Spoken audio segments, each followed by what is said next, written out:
రేపు ఎమ్మెల్సీ ఎన్నికల ప్రచారాల్లో పాల్గొననున్నారు ముఖ్యమంత్రి రేవంత్ రెడ్డి. ఈ సందర్భంగా 3 జిల్లాల్లో పర్యటించనున్నారు. ఉదయం బేగంపేట ఎయిర్పోర్టు నుంచి హెలికాప్టర్లో బయలుదేరనున్న సీఎం 11 గంటల 50 నిమిషాలకు నిజామాబాద్ మీటింగ్లో పాల్గొననున్నారు. ఆ తర్వాత 2 గంటల 30 నిమిషాలకు మంచిర్యాల, 4 గంటల 25 నిమిషాలకు కరీంనగర్ సభల్లో రేవంత్ పాల్గొననున్నారు. 2 ఉపాధ్యాయ, 1 పట్టభద్రుల స్థానానికి ఫిబ్రవరి 27న ఎన్నికలు జరగనున్నాయి. మార్చి 3న ఓట్లు లెక్కించనున్నారు.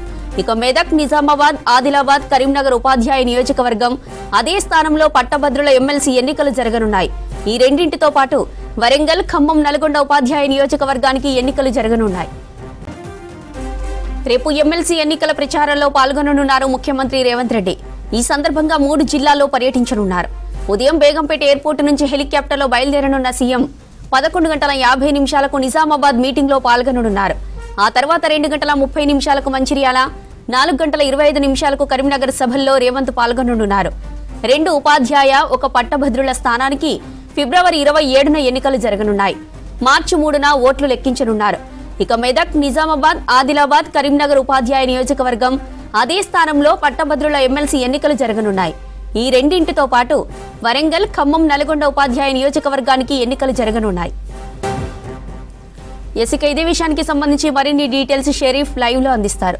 షరీఫ్, రేపు 3 జిల్లాల్లో సీఎం రేవంత్ పర్యటించనున్నారు కదా, అప్డేట్స్ ఏంటి?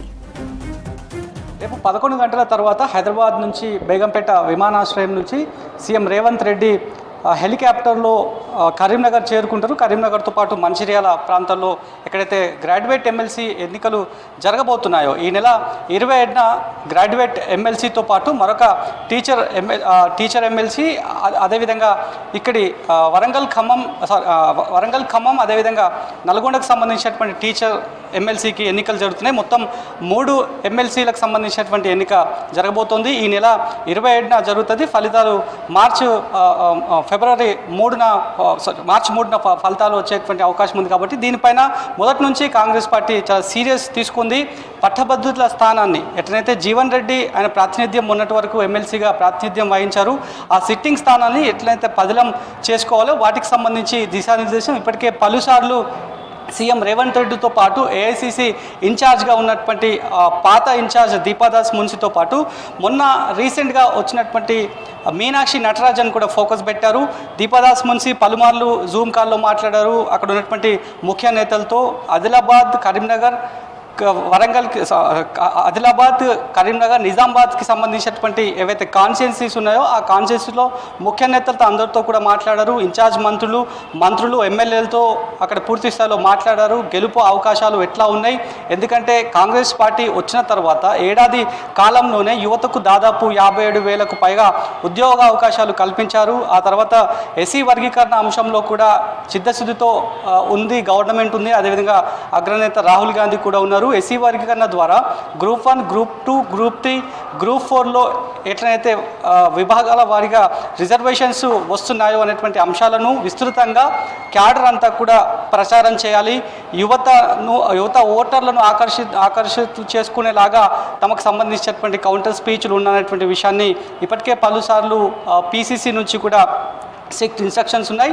రేపు ఎవరైతే కరీంనగర్కి వెళ్ళిన తర్వాత అక్కడ సాయంత్రం సభలో రేవంత్ రెడ్డి మాట్లాడతారు. అక్కడ ఉన్నటువంటి అభ్యర్థి నరేందర్ రెడ్డి తరఫున ప్రచారంలో పాల్గొంటారు. ఇప్పటికైతే 2 షెడ్యూల్స్ అన్నాయి. ఒకటి కరీంనగర్, మంచిర్యాలకి సంబంధించినటువంటి షెడ్యూల్ ఖరారు అయిపోయింది.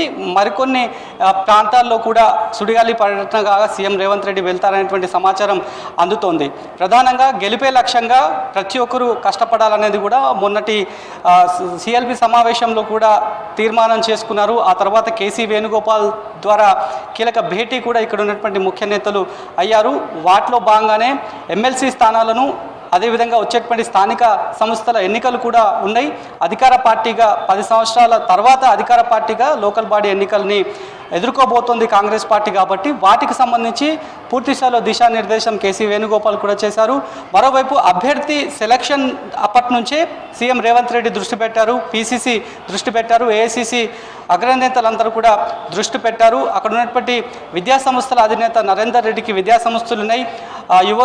యువత అదేవిధంగా గ్రాడ్యుయేట్స్ అందరూ కూడా తన వైపు ఉన్నారనేటువంటి విషయాన్ని ఆల్ఫోస్ నరేందర్ రెడ్డి చాలాసార్లు బయోడేటా ఆధారంగా సమర్పించారు.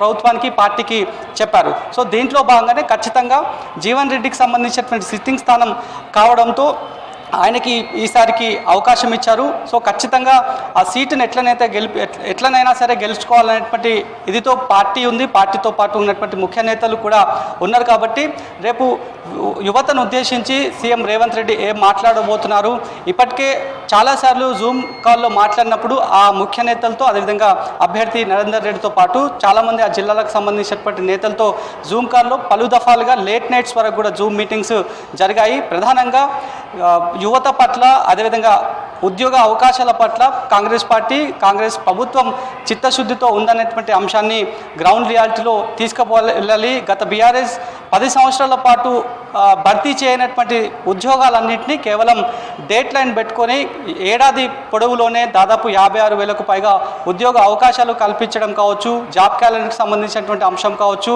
అదేవిధంగా గ్రూప్స్కి సంబంధించినటువంటి పోస్టుల వ్యవహారంలో ఎంత చిత్తశుద్ధితో ఉందో ఆ అంశాలను మళ్ళొక్కసారి రేవంత్ రెడ్డి సభలో ఉద్దేశించి మాట్లాడేటువంటి ఛాన్సెస్ ఉన్నట్టుగా కూడా తెలుస్తుంది.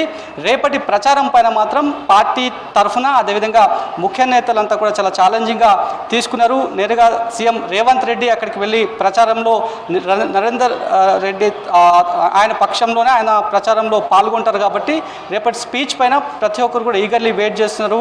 ఇప్పటికే మీనాక్షి నటరాజన్ కూడా పలు దిశానిర్దేశం చేశారు. యువతకు సంబంధించినటువంటి అంశం పైన ఏ ట్యాగ్ లైన్ ద్వారా జనాల్లోకి వెళ్ళాలి, యువతకు ఏ రకమైనటువంటి అంశాలపైన పార్టీ స్టాండ్ ఉంది, అదేవిధంగా ప్రభుత్వం స్టాండ్ ఉంది అనేటువంటి చాలా కీ పాయింట్స్ అన్నీ కూడా మీనాక్షి నటరాజన్ కూడా జూమ్ కాల్లో చెప్పినట్లు ఇప్పటికే పార్టీ వర్గాలు చెప్తున్నాయి. కాబట్టి సో చూడాలి, మరి వచ్చేటువంటి 27న ఎన్నికలు జరగబోతున్నాయి. వచ్చేటువంటి ఫలితాల్లో పట్టభద్రుల స్థానాన్ని కాంగ్రెస్ పార్టీ ముందుగా చెప్తుందని ప్రకారం సిట్టింగ్ స్థానాన్ని బదిలీ చేసుకుంటామని చెప్పారు.